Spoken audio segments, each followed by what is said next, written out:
आप chat box में डाल सकते हैं या आप हैंड रेज कर सकते हैं, ठीक है। क्लास के बीच में आप सब अपना माइक बंद रखिए ताकि पढ़ाई जल्दी ख़त्म हो सके और क्लास जल्दी ख़त्म हो सके। आज ज़्यादा नहीं पढ़ाने को है, आज भी मेरी तबीयत ख़राब है तो हम आज छोटी क्लास रखेंगे, ओके।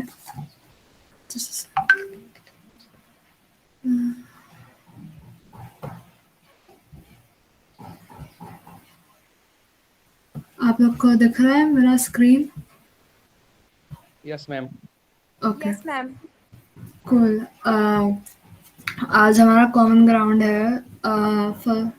हम तो पहले जो भी इंटरनेशनल ऑर्गेनाइजेशंस है, जो चाइना, जापान और साउथ कोरिया से रिलेटेड है, जो भी उनमें वो मेंबर्स है, आज हम उनके बारे में बात करेंगे।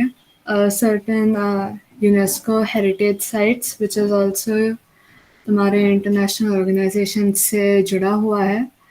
इनका आपको तो ऑनलाइन मिल जाएगा, तो मैं ज़्यादा डिटेल में नहीं जाऊँगी। मैं आप लोग को एक दो नाम बोलूँगी पर आप लोग सर्च कर लिएगा।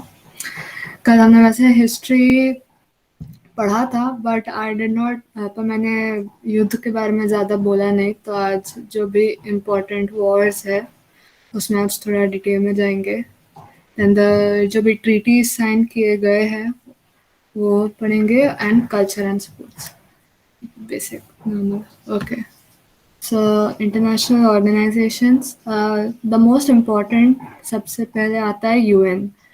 तो आप लोगों को यूएन का हिस्ट्री पता होना चाहिए था कि वो कब बना, किसने बनाया, कितने साल तक, कब तक वो चल रहा है, क्यों बना है। लाइक वर्ल्ड वॉर 2 के बाद बना है, क्योंकि वर्ल्ड वॉर 1 के बाद जब लीग ऑफ नेशंस इस्टेब्लिश हुआ था, वो अपना काम ठीक से नहीं कर पाए। उसकी वजह से लीग ऑफ नेशंस को तोड़ा गया और उसके जगह यूनाइटेड नेशंस का फ्रेमवर्क डाला गया है।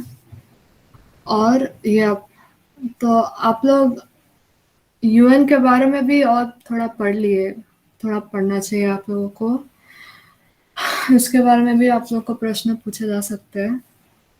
और यूएन में एक तो 6 प्रिंसिपल ऑर्गन्स है: general assembly, security council, economic and social council, trusteeship council and international court of justice and UN secretariat.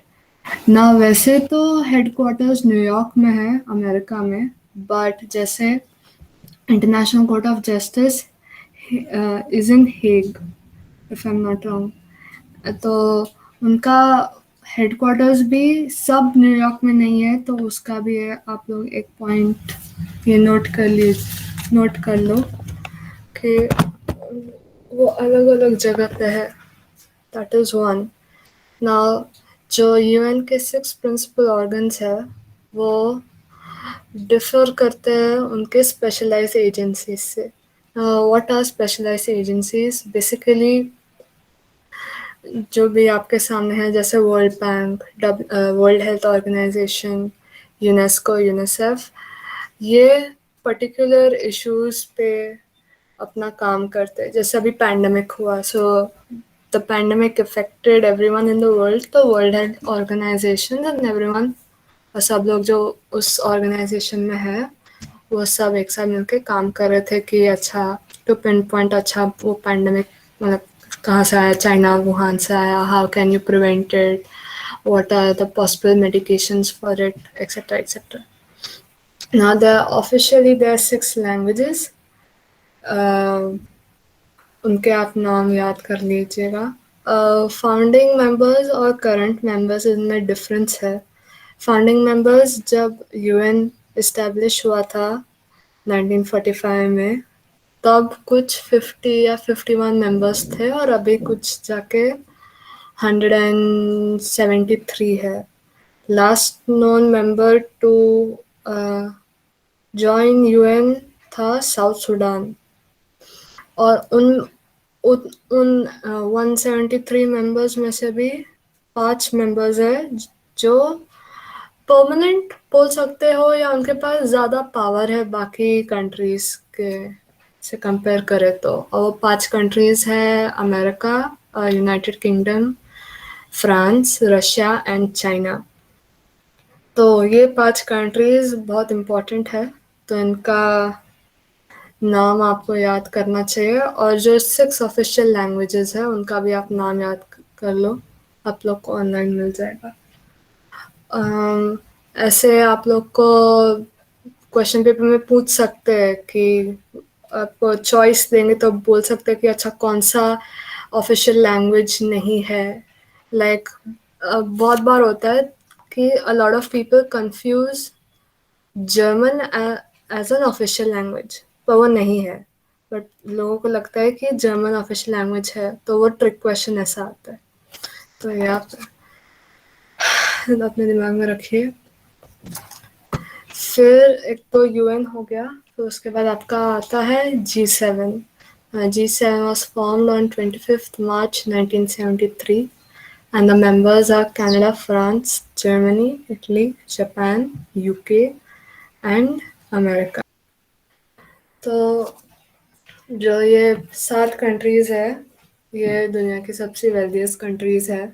उनमें लगभग 60% वर्ल्ड की दुनिया का पैसा इनके पास है ना। ये पहले रशिया भी हुआ करता था, तो इसे G8 बोला करते, बट रशिया लेफ्ट, तो अभी ये G7 है।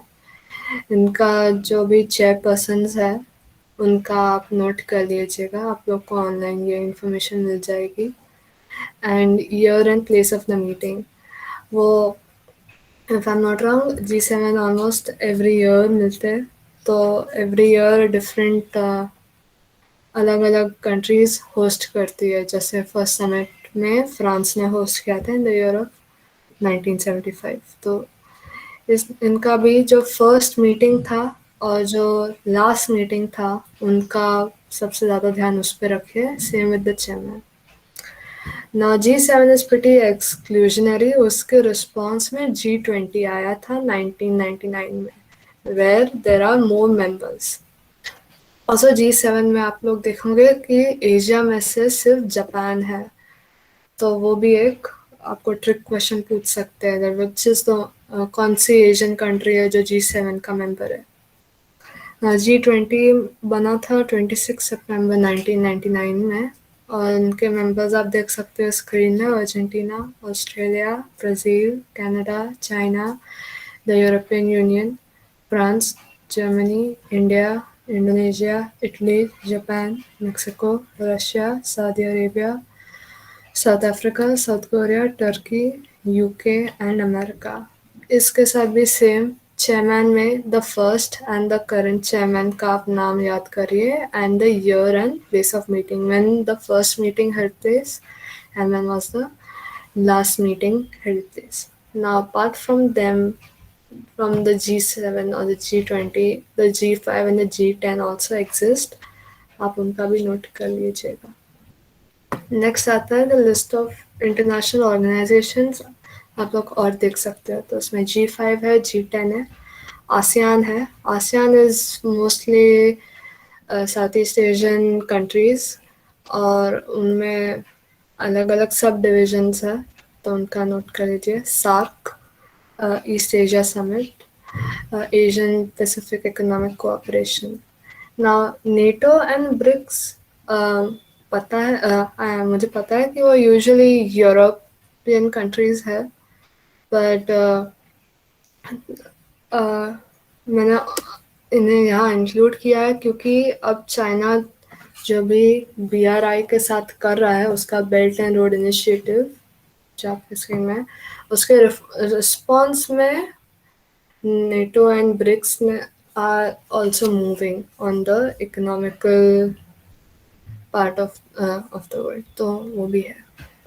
Now, Belt and Road Initiative और MSR Maritime Silk Road, ये चाइना का आज तक का सबसे बड़ा प्रोजेक्ट है, इंटरनेशनल प्रोजेक्ट। ये 2013 में चाइना के लीडर शी जिनपिंग ने इंट्रोड्यूस किया था। it was Xi Jinping was the one who introduced this project, तो उसका नाम भी आप याद कर लीजिए. और बेसिकली BRI में क्या है कि जो आपके सिल्क रूट्स है, हमें लगता है कि सिर्फ एक है, पर ऑन लैंड देर आर 3 और एक मैरिटाइम सिल्क रूट है, मतलब समुद्र में सी रूट है. तो what China wants to do, उसे ये जो पुराने सिल्क रूट्स है जो राजाओं के टाइम पे थे, उन्हें रीडेवलप करना है और उसे एशिया को यूरोप से कनेक्ट करना है अलोंग द वे. सो उसके वजह से there will be economic corridors on the BRI. ना इकोनॉमिक कॉरिडोर्स के नाम होते हैं, जैसे अभी इंडिया और चाइना के बीच में बहुत चल रहा है ना बॉर्डर पे. तो आप लोग सुनते होंगे कि चाइना और पाकिस्तान एक साथ जुड़ गए. तो एक है चाइना पाकिस्तान इकोनॉमिक कॉरिडोर. फिर एक BCIM है, Bangladesh China India Myanmar corridor, जो नॉर्थ ईस्ट के पास है. और ये तो सिर्फ मैंने 2 कॉरिडोर्स बताए हैं, तो और 4 भी है. आप लोग एक बार उनके नाम चेक कर लीजिएगा. ये इम्पोर्टेंट है बिकॉज अभी आगे जाके पूरा इस दुनिया का इकोनॉमिकल फाइनेंशियल वर्ल्ड इस पे सराउंडेड होगा. अभी आप लोग को पता होगा कि China has become the second most powerful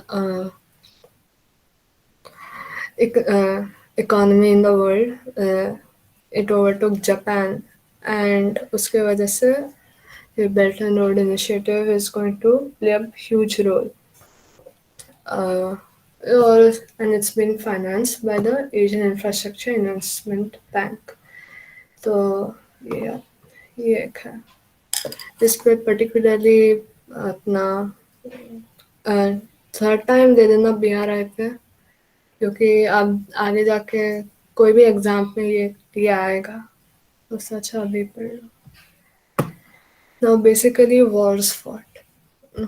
ये एक और क्वेश्चन इम्पोर्टेंट हाँ, है. इंटरनेशनल ऑर्गेनाइजेशंस में दे ओमिट मतलब या फिर दे गिव यू 4 ऑर्गेनाइजेशंस के नाम जो सिमिलर ही होंगे, बट उनका full form if you remember तो तुम्हें उसमें बताना होगा कि ये नाटो का फुल फॉर्म क्या है. फॉर एग्जांपल साफ का फुल फॉर्म क्या है, और 4 कॉम्प्लिकेटेड जम्बल्ड वर्ड्स में तुम्हें दे देंगे एंड यू हैव टू मतलब टिक अ करेक्ट वन कि एक्चुअली नाटो का फुल फॉर्म क्या है. तो जस्ट रिमेम्बर कि हर एक ऑर्गेनाइजेशन का, इंटरनेशनल ऑर्गेनाइजेशन का full form you should know, क्योंकि इस पीपीटी में फुल फॉर्म नहीं दिया है. तो आपको ऐसा नहीं कि उसी पे आप सिर्फ आपको फुल फॉर्म लर्न करना है. इस तरह के क्वेश्चंस आते हैं. कंटिन्यू दीपा. हाँ, गुड पॉइंट बाय स्वाति. हाँ, ये मैं बताना भूल गई, पर हाँ ऐसा भी पूछा जा सकता है. Next was fought. ये मुझे कल ही इंक्लूड कर देना था, बट मैं भूल गई. व्हाटएवर. ये बहुत छोटा लिस्ट है, बट ये कुछ इम्पोर्टेंट वॉर्स है, जैसे first Sino Japanese war, Boxer Rebellion, Russo Japanese war, Japan Korea Treaty of 1907, invasion of Manchuria, Second Sino-Japanese War, Chinese Civil War, Opium War, and Korean War. Now, Korean War तो कल हमने बात किया था. Basically, it was against Japan के against था. नहीं, sorry. This was Korean War was between the 2 factions of North Korea and South Korea. फिर उसके बाद they had a ceasefire and then not, और वो अब तक चलता आ रहा है. ओपियम वॉर हुआ था चाइना में, अगेंस्ट द ब्रिटिश के खिलाफ हुआ था. और ओपियम वॉर के टाइम पे Hong Kong was taken over by the British, या चाइना ने दे दिया था. चाइनीज सिविल वॉर में तुम्हारा कम्युनिस्ट पार्टी और कोमिंतांग KMT के अगेंस्ट हुआ था. फिर KMT लॉस्ट और फिर वो ताइवान में they retreated and they set the government up there. Second Sino Japanese war was during World War II, जब Japan had Japan was colonizing Asia, which also includes Korea, China, and a lot of Southeast Asia. तो आपका ये Wars है, these are, ये जो आपके सामने मैंने युद्ध रखे हैं, ये तो मेरे हिसाब से इम्पोर्टेंट है, आप लोग एक बार चेक कर लीजिएगा, पर इन वॉर्स को अपने दिमाग में रखिए. Next is treaties. Now treaty of Versailles was, ये तो सबको पता होगा, ये सबसे इम्पोर्टेंट ट्रीटी है अभी इन द इंटरनेशनल स्फीयर में. तो इसका तो आप लोग को मतलब ट्रीटी ऑफ वर्सेस आपको ऐसा पता होना चाहिए कि आप अपने नींद में भी बोल रहे हो इसके बारे में. तो इसके ये आप अच्छे से याद कर लीजिएगा. Ma'am, what does it mean? Treaty means? Treaty मतलब होता है जैसे अच्छा जैसे युद्ध हुआ है ना, सो अभी दो पार्टीज, अच्छा ठीक है मैं इसका एग्जांपल, समझौता एक वर्ड है. मतलब दो कंट्रीज के बीच में लड़ाई हो रही है और जब लड़ाई को खत्म करना है तो बियॉन्ड पीसफुल टर्म्स वो दो जो कंट्रीज है वो एक पीस ऑफ पेपर पे साइन करेंगे, बेसिकली ट्रीटी साइन करेंगे कि अच्छा हम युद्ध नहीं करेंगे, वी विल नॉट, हम इस कंट्री के एरिया में नहीं जाएंगे, something like that. Ma'am agree में. एक और चीज किसी ने समझौता मैम. हाँ हाँ. सिविल वॉर्स क्या होते हैं? सिविल वॉर्स आर बेसिकली जो देश के अंदर होता है. For example Chinese civil war. इस चाइनीज सिविल वॉर में कम्युनिस्ट पार्टी और KMT द कुओमिंतांग पार्टी थी. कोई बाहर का नहीं था, कोई ब्रिटिश से नहीं था, जापानीज नहीं था, बस चाइनीज वो अपने आप में फाइट कर रहे थे पावर के लिए. जब हाँ. एक कंट्री के अंदर पावर ब्लॉक्स ज्यादा क्रिएट हो जाते हैं तो आपस में सिविल वॉर होने के चांसेस होते हैं, जैसे अभी अफगानिस्तान में हुआ काफी टाइम से, है ना. तो जो कोई पार्टी बाहर है का उसके पावर लीडर्स इन्वॉल्व का नहीं भी था, नाम पावर आपस में करना लड़ाई पड़ेगा. होती है. जो पार्टी है कम्युनिस्ट पार्टी और KMT, उसके लीडर्स का भी नाम पढ़ना पड़ेगा. हाँ हाँ, उनका तो ये तो गिवन है, मतलब CCP में तो माओ त्से-तुंग था और KMT में तो खाई छंग शेक, क्या था उसका नाम? Chiang Kai Shek. चियांग हाँ, काई चियांग शेक. Kai Shek. हाँ हाँ, वो लोग का तो नाम आप लोग को याद रखना होगा ना. ये तो मैम जो बिना फाउंडर है वो भी याद रखना पड़ेगा, जैसे डॉक्टर सन यात सन, इनका भी याद नाम रखना पड़ेगा जो फाउंडर थे KMT के. हाँ, बिकॉज ये तो these are important facts of history in China for example. यार ये तो बिना बोली वाली बात है, ये तो आप लोग को याद रखना होगा. जैसे आप ऐसा पूछो कि अच्छा गांधी कौन है इंडिया में, हम इंडियंस को गांधी तो सबको पता है ना, वो बहुत बड़े फिगर थे. तो वैसे सिमिलरली गांधी के तरह और भी फिगर्स होंगे दूसरे नेशंस में, जैसे माओ त्से होंगे, sun yat-sen है, like that. Okay, moving on. Treaties. Now treaty is बीच में कोई बोल रहा था कि ट्रीटी अग्रीमेंट की तरह है. ट्रीटी थोड़ा और फॉर्मल है, उसके पास थोड़ा और ज्यादा वेट होता है. वो ये ट्रीटी भले दो कंट्रीज के बीच में होगी पर बाकी के कंट्रीज आर आल्सो लाइक देख रहे कि अच्छा ये ट्रीटी साइन हो रही है, और अगर उन दो कंट्री में से अगर कोई भी ट्रीटी तोड़ेंगे तो जो बाकी के इंटरनेशनल कम्युनिटी है they can hold them accountable. मतलब अगर किसी ने वादा तोड़ा तो आप उसे बोलोगे ना वादा क्यों तोड़ा, तो वैसे वाला treaty is like that. But it's between countries और इंटरनेशनल स्फीयर पे. ओके, सो एक है 1842 treaty of Nanking. The first opium war खत्म हुआ ब्रिटेन और चाइना के बीच में, और चाइना ने हांगकांग आइलैंड ब्रिटेन को दिया। ओके 1852 ये treaty of Tientsin the first phase of second opium war ends between Britain and China.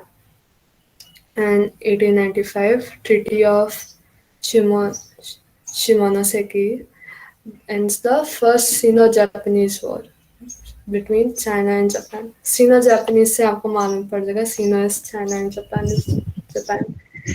The hello ma'am 1905 yes हाँ बोलिए।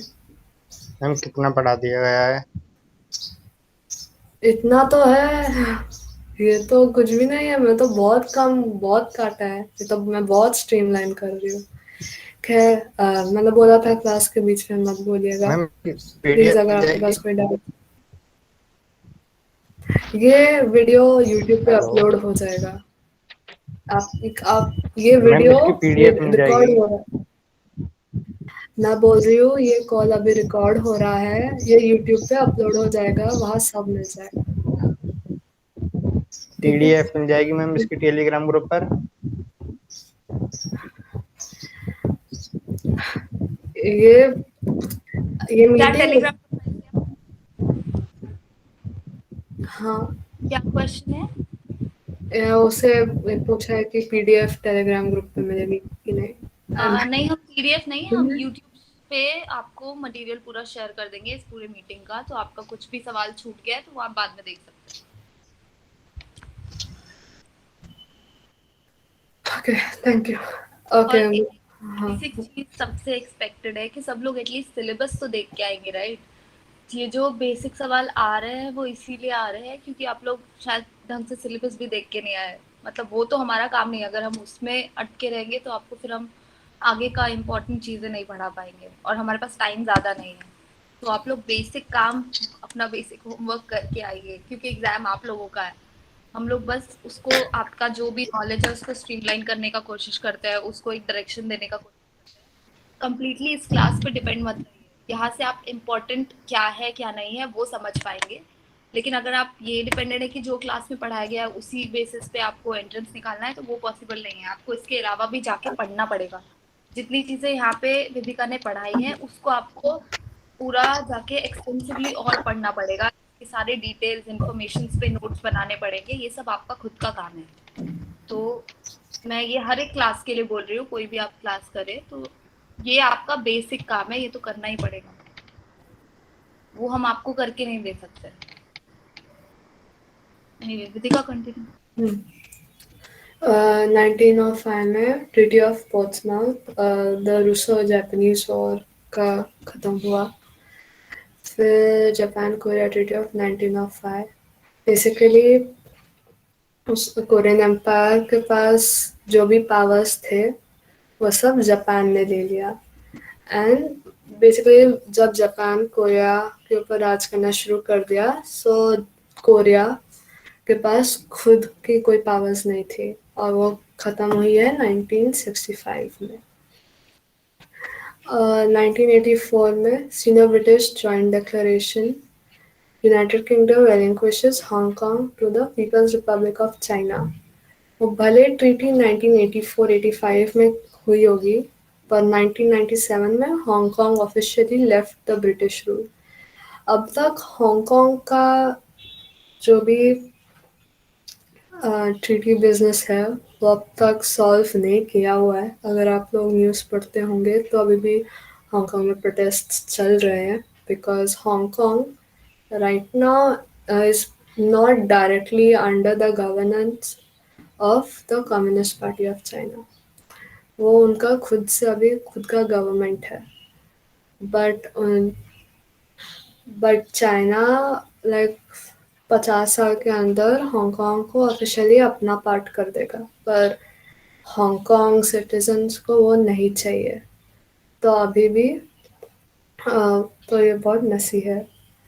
Same in 1987 joint declaration of the question of Macau. Macau was ruled, Macau का राज Portugal ने किया था और फिर वो डिक्लेरेशन साइन करने के बाद 1990 में मकाओ भी चाइना के अंडर चला गया पर मकाओ और हांगकांग दोनों स्पेशल एडमिनिस्ट्रेशन के अंदर है। ये आप लोग को याद रखना चाहिए। Okay, moving on. Main walls और ट्रीटीज तो ये है, और इंटरनेशनल ऑर्गेनाइजेशन तो मैंने कवर कर लिया। अगर इसके बाद छोटा मोटा, कल किसी ने पूछा था कि आप लोग को फेस्टिवल्स के नाम चाहिए होंगे, तो आपके स्क्रीन में है। एक तो चाइनीज न्यू ईयर, फिर आपका मिड ऑटम फेस्टिवल, फिर एक आपका युआनशाओ या ड्रैगन फेस्टिवल, नाम का तुआनवू या बोट फेस्टिवल।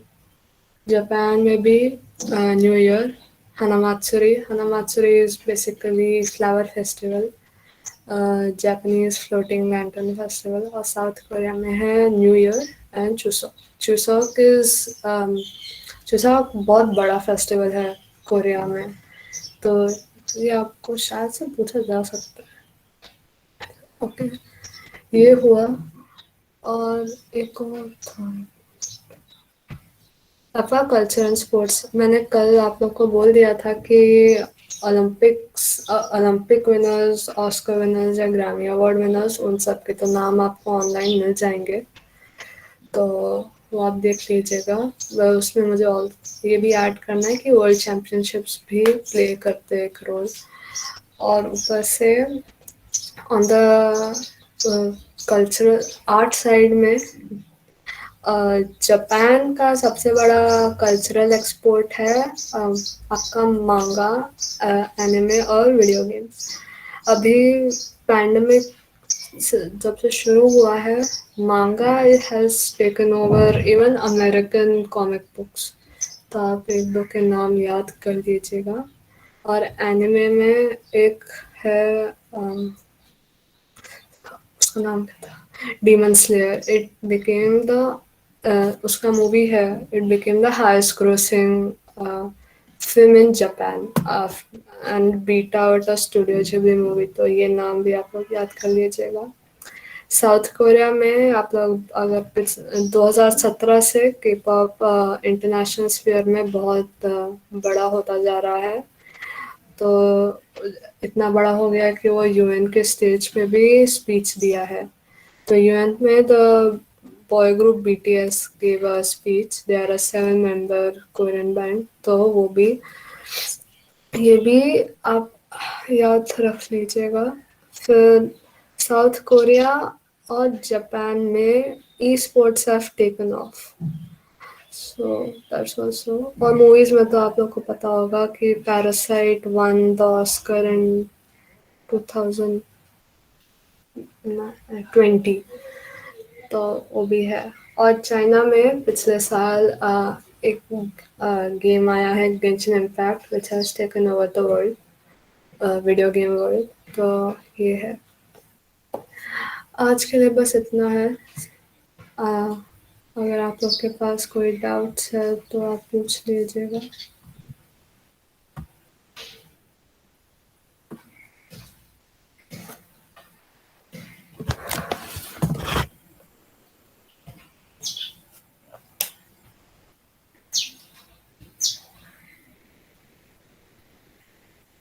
आप किसके पास कोई डाउट?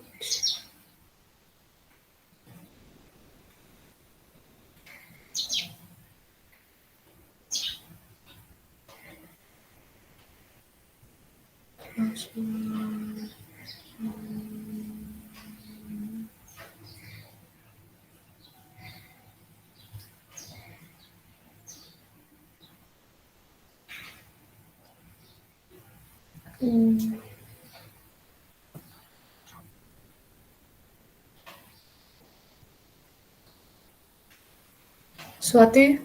हाँ, किसी का कोई क्वेश्चन है वी कैन एड्रेस इट, और अगर नहीं भी है तो भी अगर कोई कुछ बोलना चाहता है। Ma'am yes. मैम हाँ, हाँ, बोलो। मैम इतना डीपली पढ़ना पॉसिबल कैसे है? आई मीन पॉसिबल है क्या? देखो, आप लोग को सब कुछ याद नहीं रखना है, क्योंकि आप लोग के पास मल्टीपल चॉइस क्वेश्चंस होंगे ना, अभी मैं जो भी आप लोग को सिखा रही हूँ बस स्ट्रीमलाइंड अप्रोच है कि बस इतना इतना आप पढ़ लीजिए, बस पॉइंट फॉर्म है। आप लोग को बाय हार्ट तो नहीं करना है, बस अगर आप एक ही चीज को बार बार पढ़ेंगे तो आपके दिमाग में तो सेट होगा, फिर जब आप क्वेश्चन पेपर देखने जाएंगे तो आपको मालूम पड़ जाएगा ना कि उधर 4 ऑप्शन में से कौन सा है। वैसे मैंने भी तो ऐसे ही एंट्रेंस दिया था, ये सब करना पड़ता है। Yes ma'am. और कुछ किसी के पास और कोई क्वेश्चन?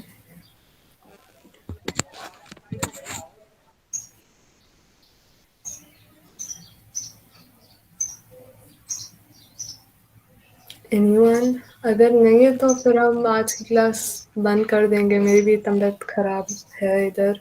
Hello ma'am. हाँ बोलिए। मैम करंट अफेयर में क्या इम्पोर्टेंट रहेगा? करंट अफेयर्स में एक तो कौन से इंटरनेशनल ऑर्गेनाइजेशंस में कंट्रीज है वो, फिर क्या क्या इंटरनेशनल ऑर्गेनाइजेशंस है जैसे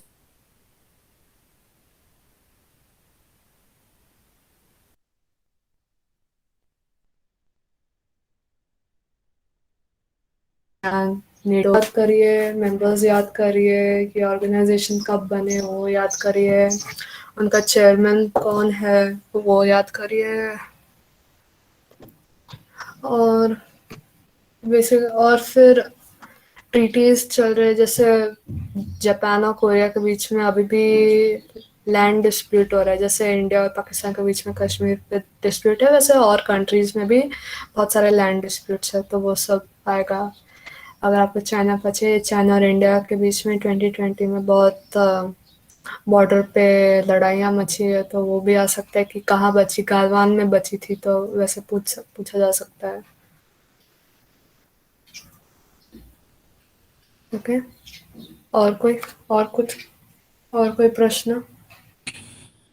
एक्चुअली मेरा इंटरनेट बंद हो गया था तो मैं हाँ अभी प्रेजेंटेशन तो खत्म कर दिया मैंने, और कुछ ज़्यादा नहीं था, कम